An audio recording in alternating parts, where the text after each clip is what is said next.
Good afternoon. Good afternoon. I want to welcome you to another segment of the Jermaine Brown Sports Talk Show. I want to first start off by wishing everybody a happy new year. Today is Tuesday, January the 2nd, 2024. Today's topic is going to be similar to what I spoke about the last time. Now, the last time I said, look for Caleb Williams to get traded to the New York Giants. I'm going to add the Washington Commanders there to that list because I did not know that he is from the DC area at the time when I made that prediction. So it's going to be probably one of those two teams that I believe he'll end up going to.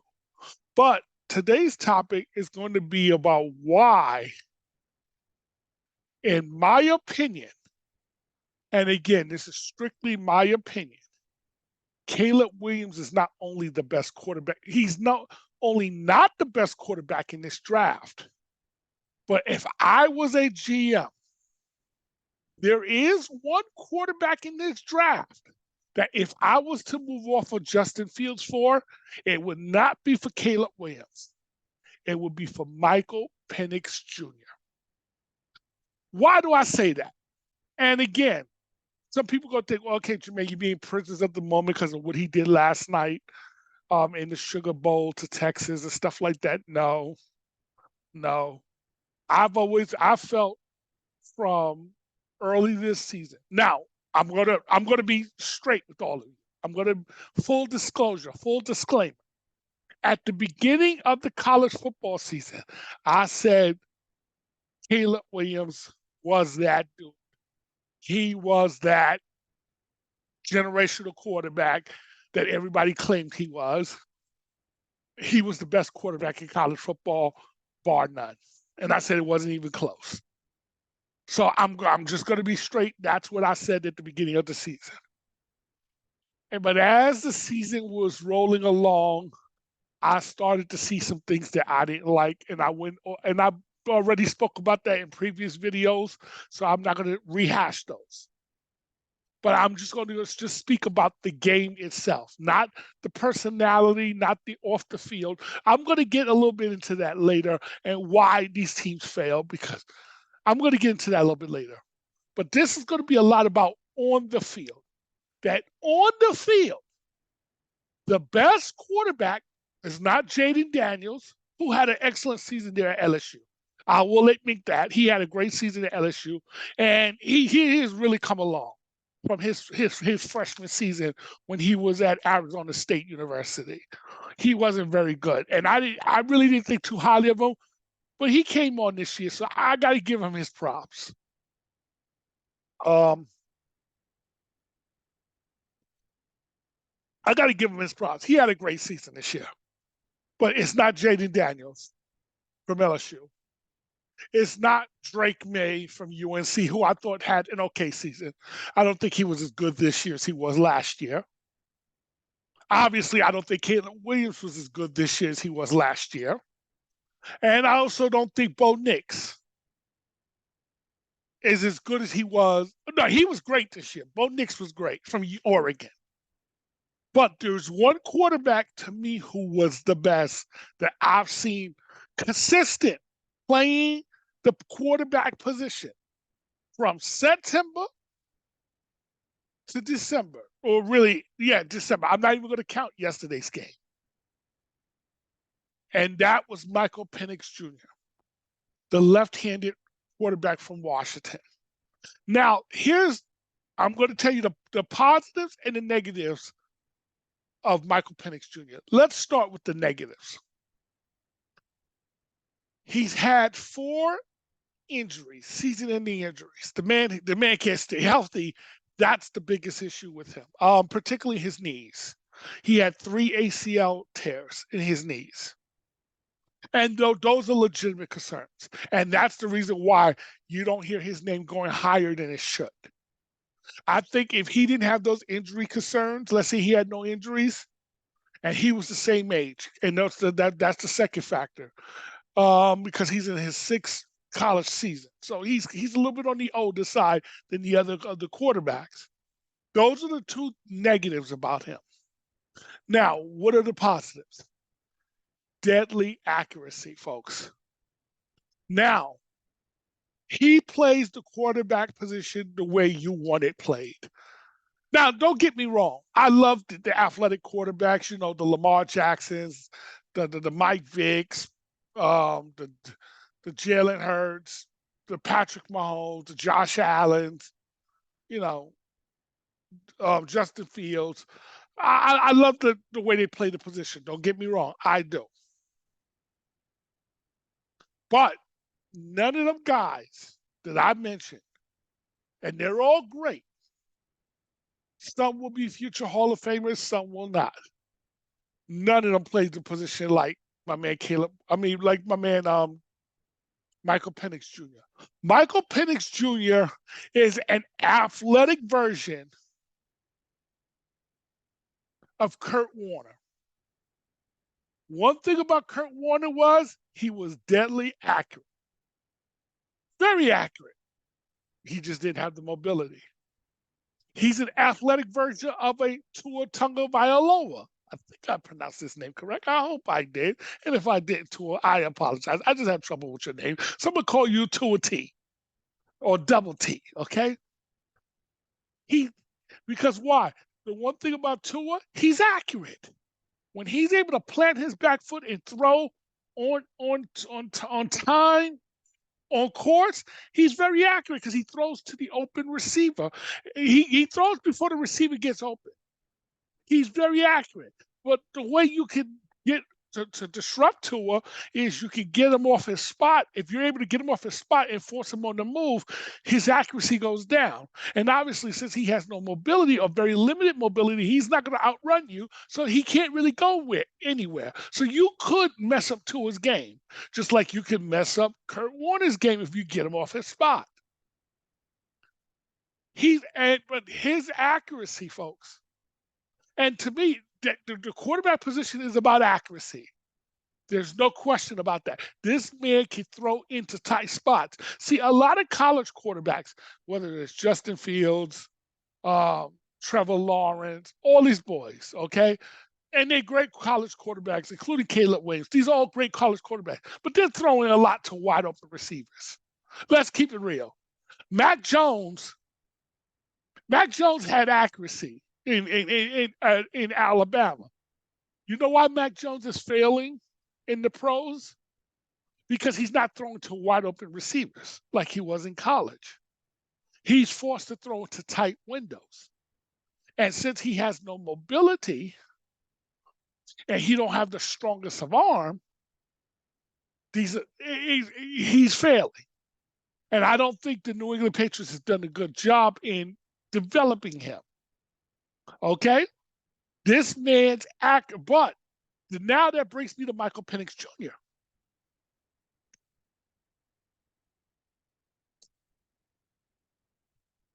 Michael Penix Jr. can make all the throws.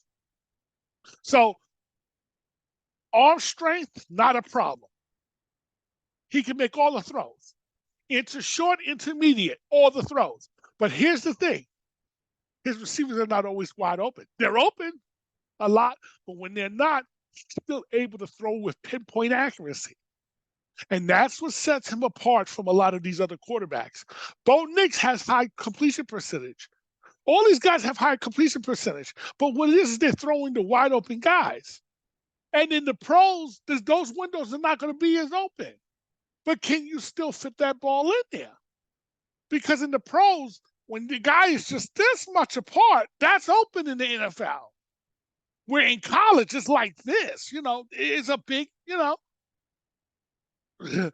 if the receiver gets a step on a guy, he's open in the NFL. In college, he has 5 steps on the guy. So it's a big difference. And a lot of these quarterbacks have trouble adjusting. That's why you see guys like Justin Fields hold on to the ball so long, because why? He's waiting for that guy to get open instead of throwing him open. throwing with the anticipation.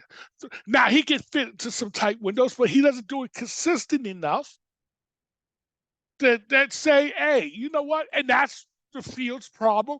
And guess what? It's the same problem Caleb Williams has.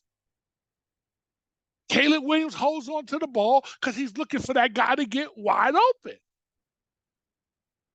Where Michael Penix Jr. can throw you open. See, that's a very big difference. That's a very, very big difference.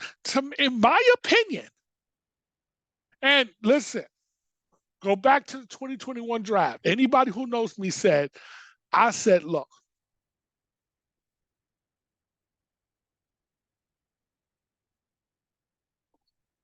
Trevor Lawrence has to go one, and he would go one, and he did. I knew he would be good. He hasn't been generational like everybody thought or said he would be, but he's been good. But I said the next best quarterback in that draft, and I still stand by it, and I'm even more convinced of it today, was Justin Fields. But Justin Fields was like the fourth quarterback taken in that draft. Mac Jones, I said he would only work if he was in the right system, who could scheme guys open because he was accurate, but he's not going to throw guys open.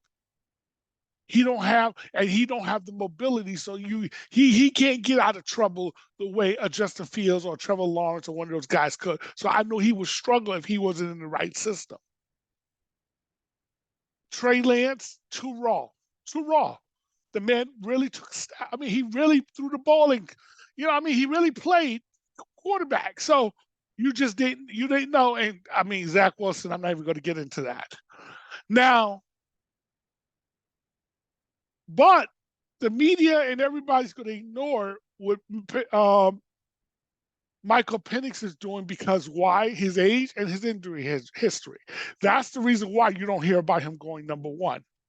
Other than that, he would be the number one quarterback in this draft, folks, because he's the best thrower of the football. And the last time I checked, the most important criteria for a quarterback is his accuracy.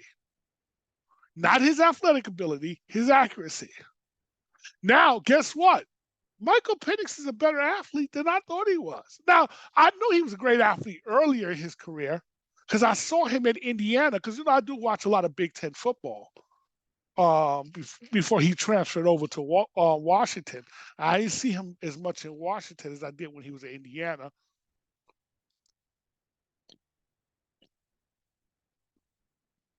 So I watch a lot of Big Ten football, and so I saw him there, and I said, "Oh man, this guy's so." And guess what? He wasn't throwing to the type of receivers he has in Washington. Yes, he's got about 4 pro receivers in Washington. He didn't have that in Indiana. He was still deadly accurate, folks. Well, go back and watch his Indiana tapes. Go back and YouTube Michael Penix in Indiana, and then you tell me if they, and that's what makes it more special. See, because it's one thing if you're throwing to a whole bunch of pro receivers. That's great, and that's nice and good. But what happens when you're throwing to okay receivers? That's what he was throwing to in Indiana.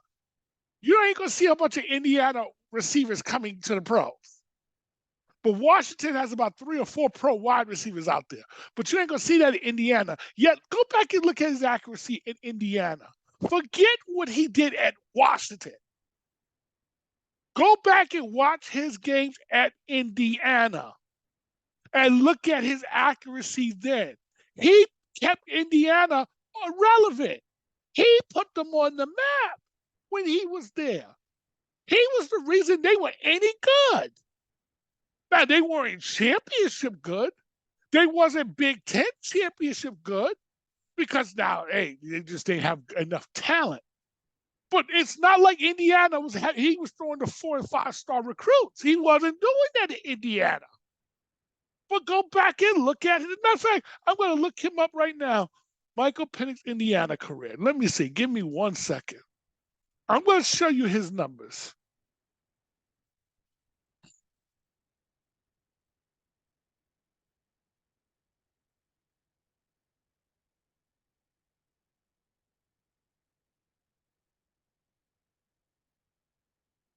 Okay, here's his college stats.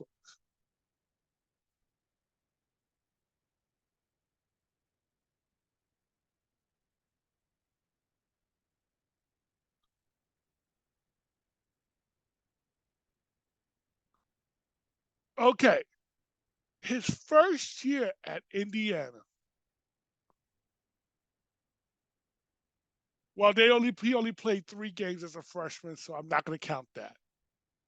His second year in Indiana, he played 7 games and then he got hurt. So he got hurt his freshman year. My understanding is correct, and he got hurt his second year. But look at this: 69% completion percentage in Indiana.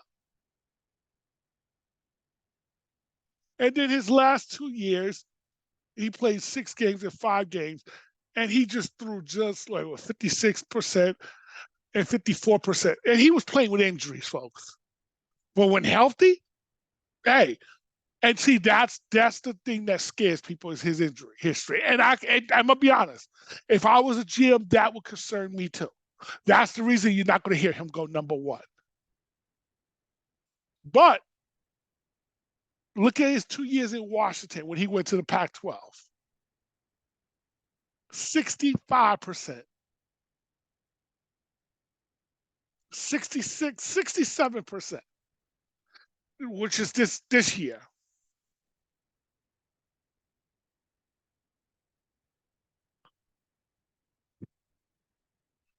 That means he has been damn good, folks. The problem is if he could have just stayed healthy, he would have been a guaranteed top tier first round quarterback, folks. Guaranteed. Now, unfortunately for him, he's in a loaded draft class. If he was in last year's draft class, he'd probably go 1 overall. But or in other draft class, he probably would have went 1 overall. But he's in a loaded draft class. I mean, come on, you got Caleb Williams, Drake May, Bo Nix, Jordan, the guy down there from LSU, you know, Jordan Daniels. So he's up against it in the draft class. So he's going to be either the third. No, he's going to probably be the fourth or the fifth quarterback taken. Because I figured the first 3 is going to be Caleb Williams, Drake May, and or Daniels down there from LSU. So, and it could be any of those order, but he's gonna probably be the fifth quarterback taken. But as far as I'm concerned, he's the best quarterback taken.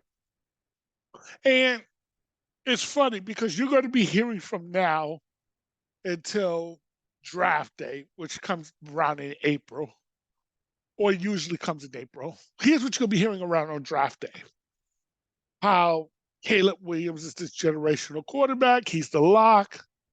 You got to take him with that number 1 pick. And I'm going to take advice from guys who've actually won Super Bowls. And one of them is by the name of Jimmy Johnson, and he was on the Herd the other day. And unsolicited, he brought up Chicago Bears and Justin Fields and Caleb Williams. And he says it's teams that win championships, not just quarterbacks. I know they get the glory and all that yada, yada, yada, yada, but it's teams that win. You got to have the right team. And why he brings that up is because he said he can get a haul for Caleb Williams. What he's telling you is he feels like he's good. When you hear a coach say that, I can get a haul for Caleb Williams, that means I'm kind of happy with what I have at my quarterback position.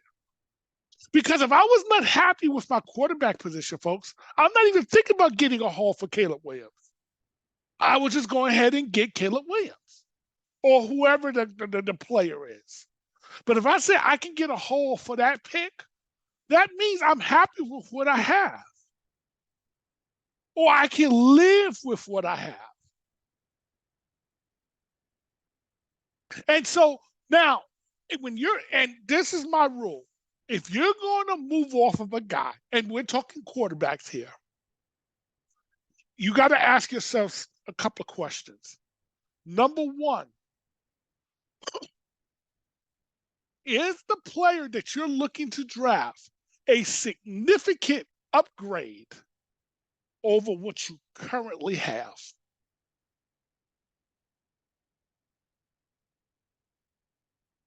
If the answer is yes, move off of the guy you got and draft that guy. If he's a significant upgrade, or if he's an upgrade, a clear upgrade, clear to significant upgrade. Number two, here's the second question you got to ask yourself. And see, this is the part where the media, see, it's easy for people in the media to say, oh, I would move off of Justin Fields, or I would move off of player X and go and get a Caleb Williams. But it's more nuanced to that. And unfortunately, it's not that simple. And I'm going to tell you why. And this is why when Trump says fake news, he's right. Why the media, he calls the media fake news, because they come up with things and they don't think about what they say before they say it. Like, I'm going to give you an example here, and I'm going to stay with the quarterbacks here. Now, if Chicago decide to bring back Matt Eberflus, see, before you can decide whether to bring back Justin Fields, your first question needs to be, what are you going to do with the head coach and offensive coordinator, but particularly your head coach? Now, if they're going to move off of Matt Eberflus, then it makes sense. Okay, I'm going to move off of Justin Fields. So this way the new coach can come in and get the guy he wants. Because at the end of the day, he has to coach him. And his job is on the line. So he would have a vested interest in that player's success. I don't want to force a player onto a coach. I don't like doing that. So if I hire you, I'm going to say, okay, who's the quarterback you want to work with? Because why? If it doesn't work, I'm going to fire you. If it works, well, you keep your job. It's going to it's just that simple, that black and white. So if, let's say the Bears say to Matt Eberflus, we're going to bring you back next year. Now, Matt Eberflus has had 2 losing seasons. One of them, you can't really fault him because the team they were tearing down the team. They were tearing down the team, and so there was no talent. So you're going to lose games. Now this year, excuse me, this year they should have been a playoff team. Now they've made improvements down the stretch and they've gotten better, but quite frankly, they should have been a playoff team. So to me, it's kind of a mix. I wouldn't call this a successful year. I would say, matter of fact, I would kind of say it's a little bit disappointing because I think you should have been better than what you were, but that's neither here nor there. But if I bring you back next year, you're going to be in a win or else. And when I mean win, I'm talking about making the playoffs or else. Or you better at least win 10 games or else. There's going to be no excuses. I don't want to hear nothing next year. And you'll say, but Jermaine, you got to be patient. When you're in cities like New York, LA, Chicago, Boston, Philadelphia, those 5 cities, the P word, patience, is not in their vocabulary. I'm going to just tell you that right now. You're in the 5 biggest media markets in the United States, in the world. New York, LA, Philadelphia, Boston, Chicago. They're not known for patience. You can't go years and not make the playoffs. Even if there is improvement, you can't go years without making the playoffs. Now, you've already gone 2 years without making the playoffs. Now I'm going to bring you back for a 3rd year. And quite frankly, the fan base is mixed on Matt Eberflus. There's a lot that says he should stay based off the recent improvement. There's a lot that says he should go, even despite the recent improvement. But if he goes another year and he doesn't make the postseason, a lot of media people, as well as fans, are going to say goodbye. That's the same problem you had when you drafted Justin Fields. Do you want to put a Caleb Williams in that same boat? And that's assuming Caleb even wants to play for you. But I'm not going to get into whether he wants to play for you or not. We're going to talk about that another day, because he's giving clues that he doesn't want to play for you. And you should stop looking. Listen, when a person tells you who they are, you might want to believe them. I'm just saying. Okay, but I'll get into that on another video. But if you bring back Matt Eberflus, you can believe Matt Eberflus and or Ryan Poles' job is going to be on the line next year. So either way, they got to get this right. If you keep Justin Fields, you better get it right. If you move off of Justin Fields, you better be right. Either way, you have to get it right. And here's the thing. Here's the part the media is not telling you. What happens? What would you do if your job was on the line and you have to win at least 10 games and make the playoffs next year? Are you going to put that in the hands of the rookie quarterback? How many rookie quarterbacks come in? Rookie quarterbacks who start and finish. Brock Purdy doesn't count because he wasn't the quarterback to start the season last year, and he wasn't the guy. It was Trey Lance. He just ended up lucking up into the position because of injury. But I'm talking about guys who got drafted that year and was scheduled to start. There's only 2 rookie quarterbacks in recent memory, rookie quarterbacks, who got drafted that same season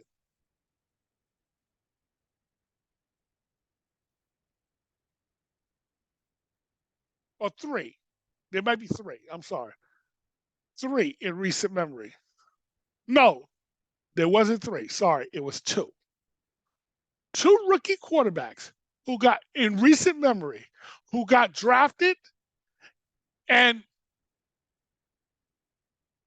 started the season as the quarterback and ended up taking their team to the playoffs that season. Dak Prescott. And remember, when he got drafted, yes, Tony Romo was going to be the starter, but Tony Romo was out in preseason due to injury. So Dak started the season. But the only other quarterback I can think of where he started the season and started as the man and took his team to the playoffs that first year,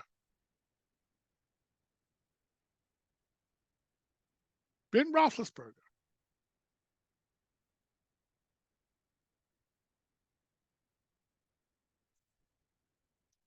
Just think about that.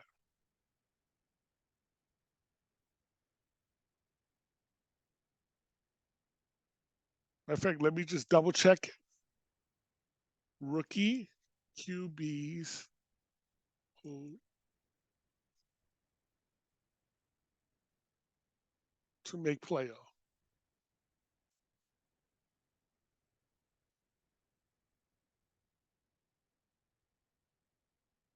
Oh, I'm sorry, Mac Jones. Mac Jones. I apologize. Lamar didn't start the season. Mac Jones did. I'm not going to count Brock Purdy.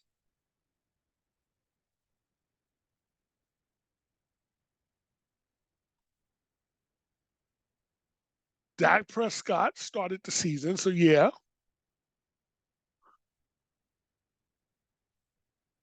RG3, Andrew Luck, Russell Wilson. Oh, okay, so a few actually did. I do apologize. So a few actually started the season and took their team to the playoffs. But more often than not, folks, rookie quarterbacks don't do that. So if your job is on the line, okay? If your job is on the line, the Bears don't have a great history of great quarterback play. Let's keep that real. Okay? This is not the Packers or the 49ers or some other team that has known for great history for quarterback. If your job is on the line, do you want to go with a rookie quarterback or a quarterback that you already have familiar with, who you know is capable of getting you, with good play around him, can get you to the playoffs? That's the question. See, that's the question that the media don't ask. Or do you want to put your team in the hands of a rookie if your job is on the line?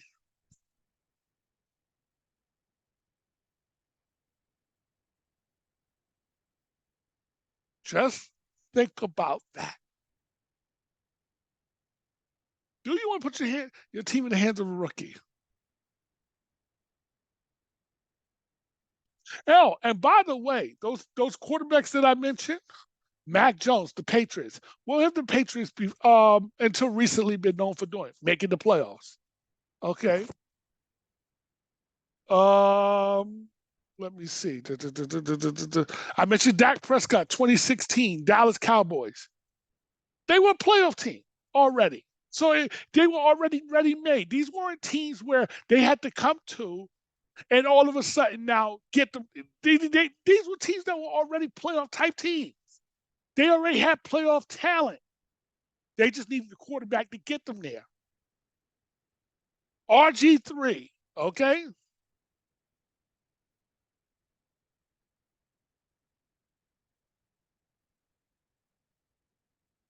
Russell Wilson. Now, even though they didn't have a great record the year prior, but they still made the playoffs the year prior. Then they draft Russell Wilson, and the rest is history. But you see the point. It wasn't like those teams had to go and build around the quarterback. The pieces was already there. They just added the quarterback, and boom, they did playoff. Here in Chicago, you have to build around that quarterback because they're still lacking talent in key areas. I'm just saying. So if your job was on the line, do you want to put it in the hands of a rookie or an experienced vet, somebody who has experience? I want to thank you for watching this segment of the Jermaine Brown Sports Talk Show. Have a good evening.